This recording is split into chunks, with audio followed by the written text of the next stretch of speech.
no lost again. Okay, so you are encouraging, huh? Very good.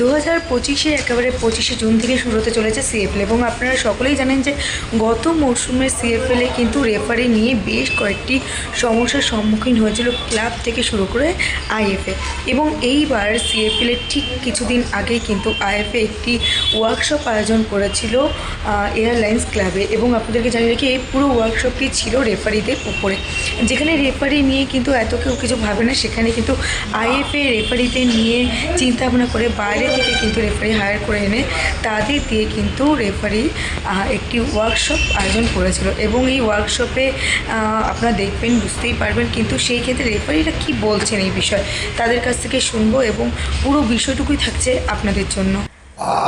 আইএফএর এটা প্রথম প্রচেষ্টা referee অ্যাসেসারদের নিয়ে একটা ওয়ার্কশপ। এর আগে রেফারিদের নিয়ে করেছে, তারপরে ম্যাচ কমিশনারদের নিয়ে করেছে, এটা হচ্ছে রেফারি অ্যাসেসারদের। এটা ডেফিনেটলি আমাদের যে রেফারি স্ট্যান্ডার্ডটাকে আরও হাই করে দেবে, কারণ এখানে যারা রেফারি অ্যাসেসার যারা এটাকে নিয়ে দুদিন ধরে আমাদের কোর্স করলো, তারা রেফারিদের কীভাবে ডেভেলপমেন্ট করতে হবে, রেফারিদের কী যেগুলো রেফারিরা মাঠে ভুল করছে বা রেফারিরা যেগুলো ইনকারেক্ট করছে সেগুলোকে সে আইডেন্টিফাই করতে পারবে। এবার সে যদি আইডেন্টিফাই করতে পারে, তাদেরকে ভুল ধরিয়ে দিতে, তারা নিশ্চয়ই নেক্সট ম্যাচে এটাকে ভুলটা সংশোধন করে নেবে। আর এই যে সংশোধন করার জন্য সংশোধন করে নিয়ে নেক্সট ম্যাচে তারা যখন খেলাবে, ডেফিনেটলি টিমগুলো এতে উপকৃত হবে। কারণ রেফারিদের যত ভুল কম হবে, ভুল তো হবে, কিন্তু যত ভুল কম হবে টিমগুলো তত বেনিফিট হবে, টিমগুলো তত ফেয়ার প্লে করতে পারবে। আমার মনে হয় এটা খুব ভীষণভাবে এফেক্টিভ আইএফএর যে প্রচেষ্টা, এই প্রচেষ্টাকে ধন্যবাদ জানাই। আশা করি আইএফএ এরকম প্রচেষ্টা আরও করবে। আমাদের বাংলার ফুটবলের জন্য এটা ভীষণভাবে খুব উপকৃত হবে, কাজে লাগবে। আগের মরশুমে সিএফএলের রেফারিদের কারণে কি এবার এরকম একটা প্রচেষ্টা নিল আইএফএ, কি মনে করছেন? রেফারিদের যে সমস্ত এগুলো করেছে, রেফারিদের ওয়ার্কশপে, এর আগে একটা রেফারিদের ওয়ার্কশপ হয়েছে, প্রিমিয়ার লিগের যে সমস্ত টপ রেফারিরা থাকবে তাদের নিয়ে একটা ওয়ার্কশপ হয়ে গেছে। এবার এই অ্যাসেসারদের নিয়ে যে ওয়ার্কশপ হলো, এর জন্য আইএফএ ম্যাচের আশা করি যে ম্যাচের এবছর ম্যাচের গণ্ডগোল বা ভুলভ্রান্তিগুলো অনেকটা কমে যাবে, কারণ তারা নতুন নতুন জিনিসগুলো শিখেছে এবং অল ইন্ডিয়া ফুটবল ফেডারেশন যে সমস্ত ইনস্ট্রাক্টর এসেছিলেন, ইনক্লুডিং আমরা যেগুলো জোনাল রেফারি অ্যাসেসার আমরা ছিলাম, আমরা যেগুলো করিয়েছি তারা রেফারিরা ফলো করবে। রেফারিরা ফলো করলে আমার মনে হয় বাংলা ফুটবলের উন্নতির দিকে এগিয়ে যাবে।